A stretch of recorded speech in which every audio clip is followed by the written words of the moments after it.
సర్పంచుల ఖాతాల్లో జమ అవుతాయి. మీరెవరు భయపడాల్సిన అవసరం లేదు.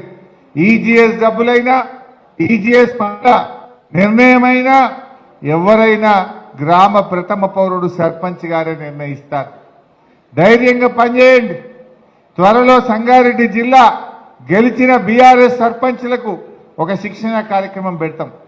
మీ అధికారాలు ఏంది, అధికారులతో ఎట్లా పనిచేయించుకోవాలి, ఏ రకంగా మీరు పనిచేసుకోవాలో మీకు అర్థమయ్యేటట్టు ఒకరోజు మంచి ట్రైనింగ్ ప్రోగ్రాం కూడా పెట్టుకుందాం. ధైర్యంగా మంచిగా ముందుకు పోండి. ఏమున్నా 2 ఏళ్లే ఉంటుంది కాంగ్రెస్ గవర్నమెంట్. మీరు 5 ఏళ్ల కోసం సర్పంచ్గా గెలిచింది మీరందరూ. అవతల ఉండేది మళ్ళా 3 ఏళ్లు బీఆర్ఎస్ గవర్నమెంట్ ఉంటుంది.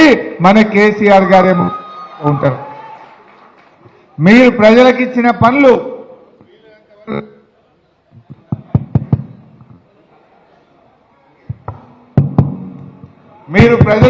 పనులు వీలైనంత వరకు చేయండి, కష్టపడండి.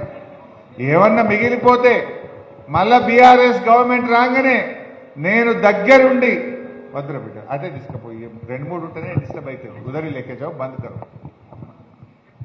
మీరు దగ్గరుండి నేను మీ పనులు ఏమన్నా ఉంటే నేను చేయించే బాధ్యత తీసుకుంటా. ప్రభాకర్ అని ఉంటాడు, నేనుంటా.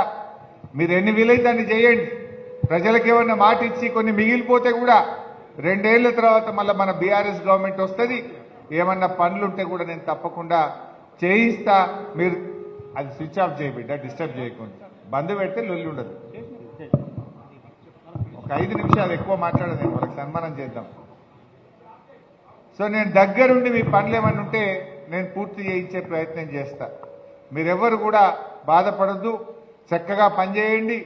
మీకు ఏ ఇబ్బంది రాదు. మంచి ఎమ్మెల్యే గారు ఉన్నారు. మేమందరం కూడా మీకు అండగా ఉంటాం.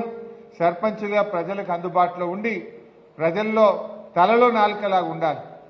కొంతమంది ఓడిపోయిన తమ్ముళ్ళు కూడా బాధపడద్దు. ఇప్పుడు నా దృష్టిలో అయితే ఓడిపోయిన వాళ్లకు భవిష్యత్తు ఉంటుంది, గెలిచిన వాళ్లకు బాధ్యత ఉంటుంది. ఎందుకు ఈ మాట అంటున్నా అంటే ఈ తాప గెలిచిన సర్పంచులు చూసినా నేను. పోయిన తాప ఓడిపోయిన వాళ్ళు చాలా మంది ఇప్పుడు గెలిచారు. ప్రజలకు సింపతియో పాపం అనుకున్నారో, పోయినసారి ఓడగొట్టినామనుకున్నారో, ఈ తాప చాలా మంది ఓడిపోయిన వాళ్ళు మళ్ళీ సర్పంచులు చేసింది. అంటే ఓడిపోయిన వాళ్ళకేమో భవిష్యత్తు ఉంటుంది, గెలిచిన వాళ్ళకేమో బాధ్యత ఉంటుంది. ప్రజలకు మిమ్మల్ని నమ్మి మీ మీద ఎంతో విశ్వాసంతో మిమ్మల్ని గెలిపించేది కనుక పొద్దున్న లేవంగానే ఏముంటాయి, ముఖ్యంగా శానిటేషన్, చెత్త సరిగా. ఇప్పుడు కేసీఆర్ గారు మంచిగా ట్రాక్టర్లు కొనిపెట్టిండ్రు ప్రతి గ్రామ పంచాయతీకి.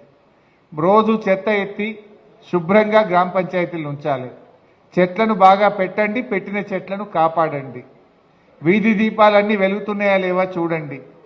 మంచినీళ్ళ నల్లా ప్రతి ఒక్కరికి వస్తుందా లేదా, ప్రతిరోజు నీళ్ళు వస్తున్నాయా లేదా చూడండి. ఒకప్పుడు సర్పంచుల కంటే నీళ్లకు పెద్ద గోసుండే, కానీ ఇప్పుడు కేసీఆర్ గారి పాలన తర్వాత మిషన్ భగీరథ కింద ఇంటింటికి మంచిగా త్రాగునీరు వస్తూ ఉంది.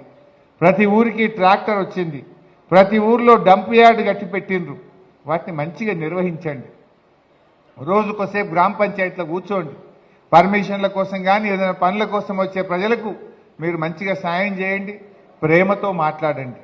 మనం గెలవంగానే ఏమో అయిపోయినాం అనుకోవద్దు. మన మాట మారద్దు, మన బట్టలు మారద్దు, మనం ఏం మారద్దు. ఎదిగితే ఒదగాలంటారు. మనిషి పదవి వచ్చినప్పుడు ఇంకా ఒదగాలి, ఇంకా ఓపిక తెచ్చుకోవాలి, ఇంకా ప్రేమతో మాట్లాడాలి. నిన్నటిదాకా మనం పోయి దండం పెట్టినాం, ఓటు అడిగినాం, గెలవంగానే మారిపోతామా? గెలిచినాక కూడా కులం పెద్ద మనిషి కనబడ్డా, వయసులో పెద్దవాళ్ళు కనబడ్డా అదే మర్యాద ఇవ్వండి, నమస్కారం పెట్టండి, మంచిగా మాట్లాడండి, చిరునవ్వుతో పలకరించండి. మీకు మంచి పేరు వస్తుంది. పనులు అయినంత వరకు చేస్తాం. ఏదైనా పెండింగ్లో ఉంటే కూడా అర్థమయ్యేటట్టు కూడా వాళ్ళకి చెప్పాలి. ఇప్పుడు కాదు, ఇప్పుడు అవుతుందమ్మా, తప్పకుండా చేస్తామని చెప్పే ప్రయత్నం చేయండి. ఎమ్మెల్యే గారి దృష్టికి తీసుకురండి, మంచిగా పనులు చేసే ప్రయత్నం చేద్దాం. ఇవాళ రేవంత్ రెడ్డి ఎట్లయిపోయిందంటే అంతా దుబారా. మొన్న ఫుట్బాల్ ఆడింది చూసిరా? ఎవరి కోసమే ఫుట్బాల్ అది? ఈయన మనుమడి షోకు తీర్చుకోవడం కోసం 100 కోట్ల రూపాయలు ఖర్చు పెట్టిండు. నువ్వు ఫుట్బాల్ ఆడితేంది, నువ్వు ఏం ఆడితే మాకేందా రేవంత్ రెడ్డి? సింగరేణి కాలనీసి 10 కోట్ల రూపాయలు తీసుకుపోయి ఫుట్బాల్ మ్యాచ్కు పెట్టిండు. గవర్నమెంట్ ఖజానాకెళ్ళి ఈయన నేర్చుకోవడానికి 5 కోట్లతో స్టేడియం కట్టుకున్నాడు ఒక్కడే. 5 కోట్లు పెట్టి నా సొంతం స్టేడియం కట్టిండు గవర్నమెంట్ పైసలతో. నీ సొంతం పైసలతో కట్టుకో. గవర్నమెంట్ డబ్బులతో ఇలా స్టేడియం కట్టిండు రేవంత్ రెడ్డి. సిఎస్ఆర్ నిధులు 100 కోట్ల రూపాయలు ఖరాబ్ చేసిండు. అరే గా సింగరేణి 10 కోట్లుంటే ఆనాడు కేసీఆర్ ఏం చేసిండు? సింగరేణి సిఎస్ఆర్ డబ్బులను స్కూళ్లు కట్టించిండు, రోడ్లు వేపించిండు, మెడికల్ కాలేజీ పెట్టించిండు కేసీఆర్. రేవంత్ రెడ్డి ఏం చేస్తుండు? సింగరేణి డబ్బులు తీసుకుపోయి నేను నా మన్మడు ఫుట్బాల్ ఆడతాం మీరంతా చూడుండ్రి అంటాడు. నీ మన్మడు నువ్వు సొంతం పైసలతో ఆడుకో, ఎవడద్దంటుండు? నువ్వు గవర్నమెంట్ సొమ్ముతోని ఫుట్బాల్ ఎట్లా ఆడతావు? సింగరేణి సిఎస్ఆర్ తోని కేసీఆర్ మెడికల్ కాలేజీ పెట్టి డాక్టర్లను తయారు చేసిండు కేసీఆర్. సింగరేణి డబ్బులతో కేసీఆర్ మంచి మంచి ప్రభుత్వ పాఠశాలలు కట్టిండు, మంచి మంచి రోడ్లు వేసిండు. కానీ రేవంత్ రెడ్డి ఏమో ఆయన షోకులు తీర్చుకుంటుండు. మీరు గమనించిండో లేదో, కేసీఆర్ ఏమో ప్రాజెక్టులు కట్టాలి, ఇంటింటికి నల్ల నీళ్లు ఇవ్వాలి, ప్రతి ఊర్లో డంప్ యార్డ్ కట్టాలి, ప్రతి ఊరికి ట్రాక్టర్ కొనాలి, ప్రతి మండల కేంద్రానికి డబుల్ రోడ్ వేయాలి, కొత్త జిల్లాలు చేయాలి, కొత్త మెడికల్ కాలేజీలు చేయాలని కేసీఆర్ పనిచేసిండు. రేవంత్ రెడ్డి ఏం చేస్తుండు?